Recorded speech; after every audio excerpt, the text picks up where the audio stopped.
Brasil, coração do mundo, pátria do Evangelho. De Chico Xavier, pelo Espírito Humberto de Campos. Capítulo 19. A independência. O movimento da emancipação percorria todos os departamentos de atividades políticas da pátria, mas, por disposição natural, era no Rio de Janeiro, cérebro do país, que fervilhavam as ideias libertárias, incendiando todos os espíritos. Os mensageiros invisíveis desdobravam sua ação junto de todos os elementos, preparando a fase final do trabalho da independência, através dos processos pacíficos. Os patriotas enxergavam no príncipe Dom Pedro a figura máxima, que deveria encarnar o papel de libertador do Reino do Brasil. O príncipe, porém, considerando as tradições e laços de família, hesitava ainda em optar pela decisão suprema de se separar, em caráter definitivo, da direção da metrópole. Conhecendo as ordens rigorosas das Cortes de Lisboa, que determinavam o imediato regresso de Dom Pedro a Portugal, reúnem-se os cariocas para tomarem as providências de possível execução e uma representação com mais de 8.000 assinaturas é levada ao príncipe regente, pelo Senado da Câmara, acompanhado de numerosa multidão, a 9 de janeiro de 1822. Dom Pedro, diante da massa de povo, sente a assistência espiritual dos companheiros de Ismael, que o incitam a completar a obra da emancipação política da pátria do Evangelho, recordando-lhe, simultaneamente, as palavras do pai no instante das despedidas. Aquele povo já possuía consciência da sua maioridade e nunca mais suportaria o retrocesso à vida colonial, integrado que se achava no patrimônio das suas conquistas e das suas liberdades.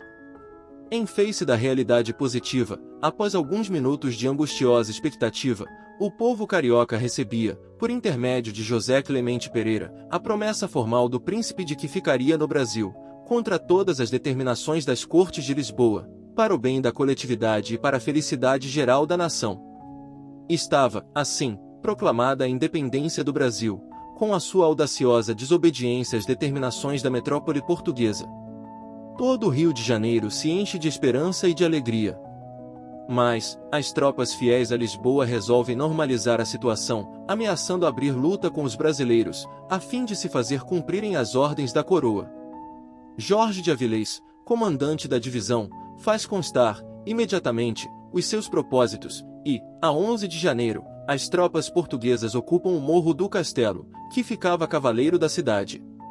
Ameaçado de bombardeio, o povo carioca reúne as multidões de milicianos, incorpora-os às tropas brasileiras e se posta contra o inimigo no campo de Santana. O perigo iminente faz tremer o coração fraterno da cidade. Não fosse o auxílio do alto, todos os propósitos de paz se teriam malogrado numa pavorosa maré de ruína e de sangue. Ismael acode ao apelo das mães desveladas e sofredoras, e com o seu coração angélico e santificado, penetra as fortificações de Avilés e lhe faz sentir o caráter odioso das suas ameaças à população. A verdade é que, sem um tiro, o chefe português obedeceu, com humildade, à intimação do príncipe Dom Pedro, capitulando a 13 de janeiro e retirando-se com as suas tropas para outra margem da Guanabara, até que pudesse regressar com elas, para Lisboa. Os patriotas, daí por diante, já não pensam noutra coisa que não seja a organização política do Brasil. Todas as câmaras e núcleos culturais do país se dirigem a Dom Pedro em termos encomiásticos, louvando-lhe a generosidade e exaltando-lhe os méritos.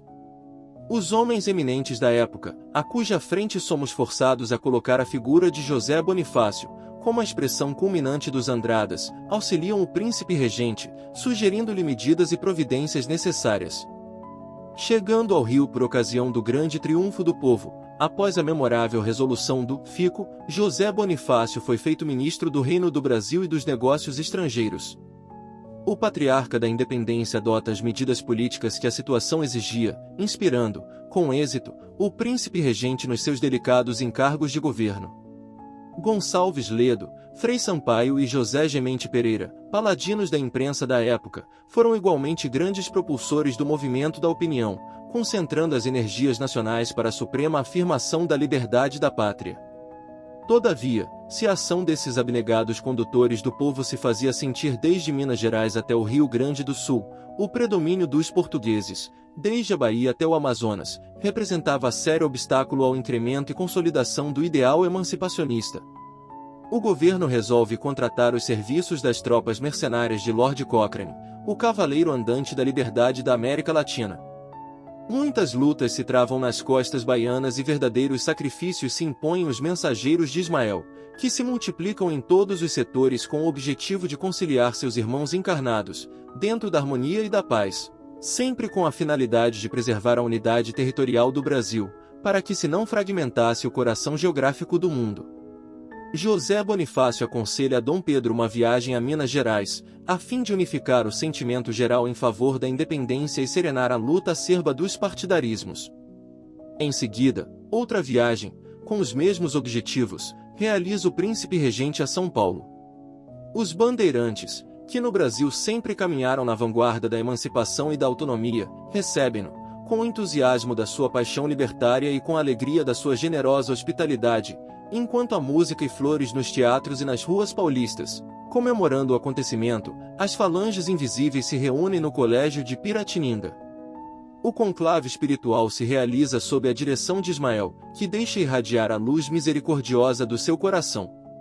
Ali se encontram heróis das lutas maranhenses e pernambucanas, mineiros e paulistas, ouvindo-lhe a palavra cheia de ponderação e de ensinamentos. Terminando a sua alocução pontilhada de grande sabedoria, o mensageiro de Jesus sentenciou: a independência do Brasil, meus irmãos, já se encontra definitivamente proclamada. Desde 1808, ninguém lhe podia negar ou retirar essa liberdade. A emancipação da pátria do Evangelho consolidou-se, porém, com os fatos verificados nestes últimos dias, e para não quebrarmos a força dos costumes terrenos, escolheremos agora uma data que assinale aos pósteros essa liberdade indestrutível. Dirigindo-se ao Tiradentes, que se encontrava presente, rematou: o nosso irmão, martirizado há alguns anos pela grande causa, acompanhará Dom Pedro em seu regresso ao Rio e, ainda na terra generosa de São Paulo, auxiliará o seu coração no grito supremo da liberdade. Uniremos assim, mais uma vez, as duas grandes oficinas do progresso da pátria, para que sejam as registradoras do inesquecível acontecimento nos fastos da história. O grito da emancipação partiu das montanhas e deverá encontrar aqui o seu eco realizador. Agora, todos nós que aqui nos reunimos, no Sagrado Colégio de Piratininga, elevemos a Deus o nosso coração em prece, pelo bem do Brasil. Dali, do âmbito silencioso daquelas paredes respeitáveis, saiu uma vibração nova de fraternidade e de amor. Tiradentes acompanhou o príncipe nos seus dias faustosos, de volta ao Rio de Janeiro. Um correio providencial leva ao conhecimento de Dom Pedro as novas imposições das cortes de Lisboa e ali mesmo, nas margens do Ipiranga, quando ninguém contava com essa última declaração sua, ele deixa escapar o grito de independência ou morte. Sem suspeitar de que era dócil instrumento de um emissário invisível, que velava pela grandeza da pátria. Eis porque o 7 de setembro, com escassos comentários da história oficial que considerava a independência já realizada nas proclamações de 1º de agosto de 1822, passou à memória da nacionalidade inteira como o Dia da Pátria e data inolvidável da sua liberdade. Esse fato, despercebido da maioria dos estudiosos, representa a adesão intuitiva do povo aos elevados desígnios do mundo espiritual.